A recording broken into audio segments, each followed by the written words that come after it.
Section 3, and it's called the structure of our Constitution, and we're really dealing off this big idea once more that a constitution, or a contract rather, reflects the values and goals of a society that creates it.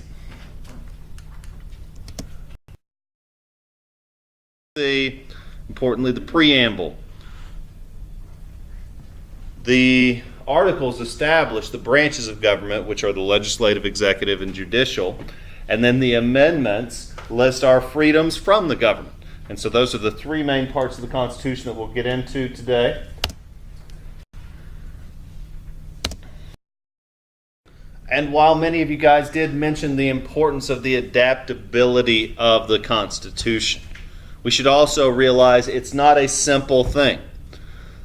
That even the passage of the 13th Amendment, ending slavery, was still a highly controversial decision, even when it was just the northern states trying to figure out whether they should end slavery. And then, of course, the passage of all of these amendments, the 14th, the 15th, were rife with drama. And so it has never been easy to add or change an amendment to the Constitution. Which is why there's really good stories behind these amendments too, because it is a process to get them in there. Now, the Constitution is a remarkable document. I hope you keep the one I gave you. I think it's worth holding on to. It's an adaptable, but it is also a foundational blueprint for our country. It has three parts: the preamble, which is the opening section of the Constitution, and I've cited it here for you. It says, and I quote, "We, the people of the United States, in order to form a more perfect union, establish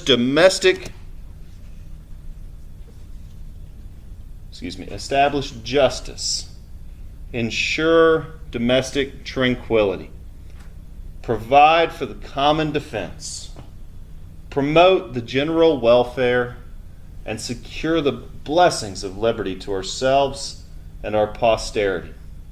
Do ordain and establish the Constitution for the United States of America."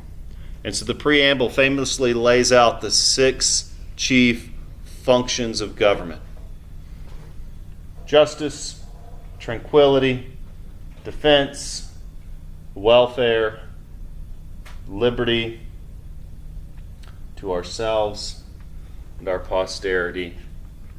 The first one, of course, is our union.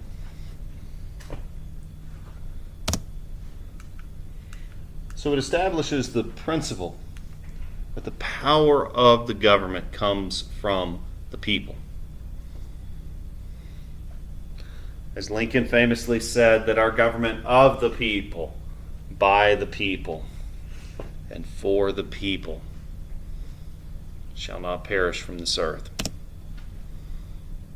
And so once more, it goes over the 6 purposes of government. Secondly, if the preamble serves as kind of a beautiful summary, the articles are where we begin to dig into the details. So, the first article is all about the legislative branch. That is, the group that makes laws. It outlines the duties of Congress in making laws. How is a law made? And we'll watch the little Schoolhouse Rock video at some point of how a bill becomes a law. It might start with an idea from Vaughn, and he might talk to Congressman Meadows. Meadows might like the idea. He might poll some people. He might gauge interest and realize this is something that everybody wants. Okay, he's going to push for it. He's going to take it to the House of Representatives.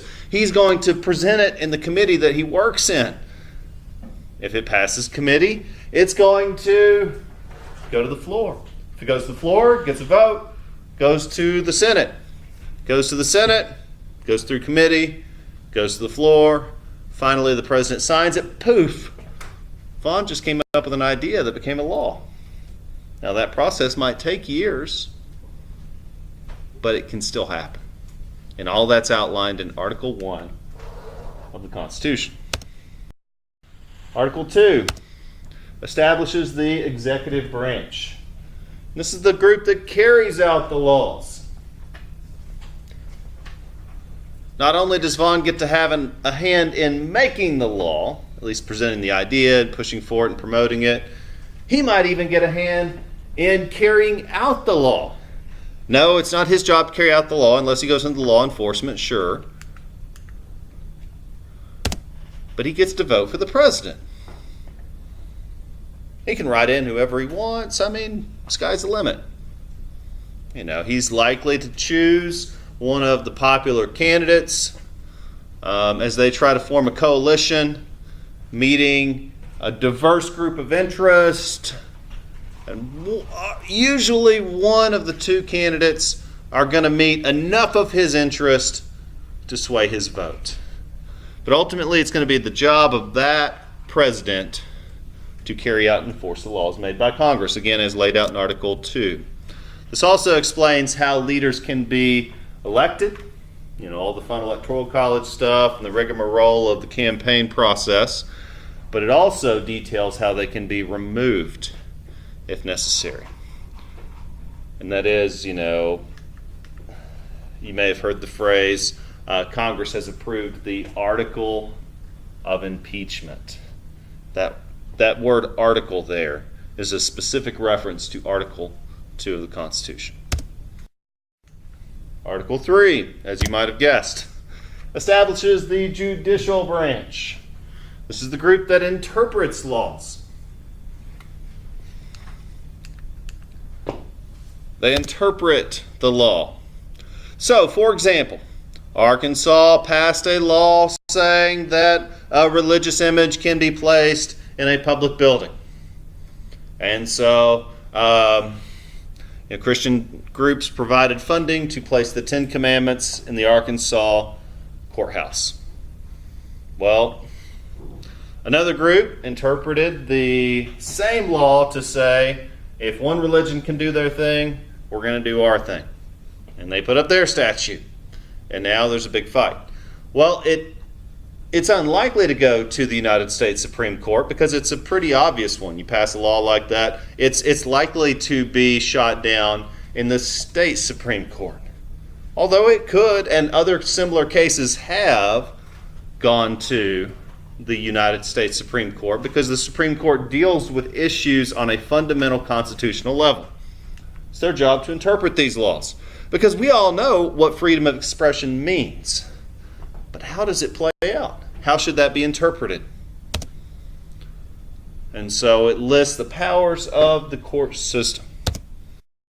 Now, the next couple articles, or the next three, establish the relationship between the state and the national government. Your Federalist ads that I'm excited to see have a lot to do, ironically, with these three articles.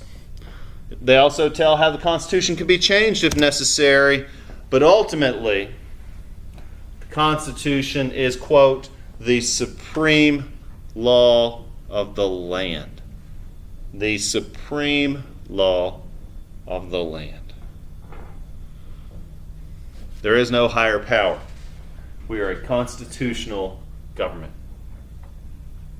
Our president is subject to the Constitution, as is all of our elected officials. There are limits to what the president may do, and those limits are laid out in the United States Constitution.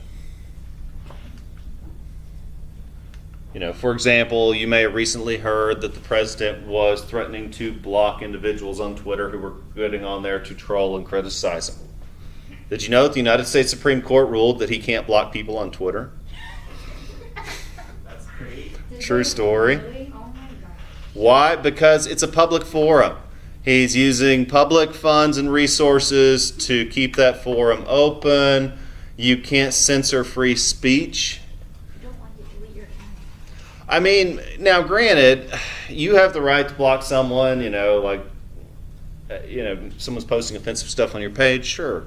You have that right. But he is a public official facilitating a public forum does not actually have the right to block people for criticizing him.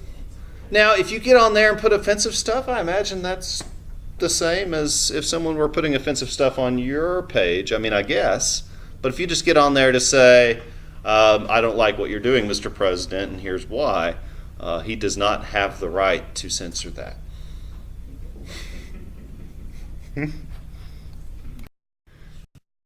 So, the Constitution ultimately is not just a framework for our nation. It's operational. I mean, we use it, we cite it all the time. But it's also symbolic in that we are a constitutional democracy. And speaking of adaptability, it can be changed. It can adapt. However, that is not a simple process. For one, throughout the entire history of our country, 1789 to the present, we don't count the Dark Ages, but the 1789 to the present, there have been 27 amendments. And that is a change in the Constitution. And these amendments safeguard our freedoms. Of course, the one we talk about the most is the first, our civil liberties. And these are our freedoms from government. But there is obviously a process for amending the Constitution. It can be proposed by a national convention. And this is, I think, unique. It's interesting. It's worth noting. Let's say that there needs to be a constitutional change that we can't get Congress behind for some reason. We as a people can start a national convention. But the usual process is congressional action. Once more, Dakota says, hey, I think we should all wear green shirts to school on Mondays. It should be a national thing. Awesome. He proposes it. Meadows is on board. He convinces his colleagues to get on board. And by 3/4 of the states, again, not a simple thing, but 3/4 of the states are on board with green shirts on Mondays. Sweet. Signature of the president. We're good to go. Secondly, interpretation of the Constitution. Implied powers are powers that Congress does not specifically have, but the Constitution suggests that these powers do exist. And so the necessary and proper clause to the Constitution allows for Congress to carry out implied powers. That is, just because the Constitution doesn't say that they should do this, it doesn't mean they can't. The Supreme Court has the final authority to interpret the Constitution. That is, if the Supreme Court interprets separate but equal as a violation of the 14th Amendment, then Jim Crow has been abolished. Brown v. Board had the power of law when it overturned separate but equal and mandated that integration be the new law of our society. And then finally, the president has some rights in interpreting the Constitution, and even the legislative branch has some rights in interpreting the Constitution. For example, Congress may pass a law reflecting their current interpretation of an amendment, and the Supreme Court may rule in on that. For example, the whole travel ban from specific countries. The president issued a travel ban on several specific countries, saying people from those countries may not enter the United States. And the Supreme Court had to rule on it. That was the president's interpretation of the Constitution. The Supreme Court ruled differently. And then finally, changes have been made to the Constitution through customs that have developed over the years, meaning our way of doing things. And this ability to amend the Constitution is both essential to its functions, but also it is necessary.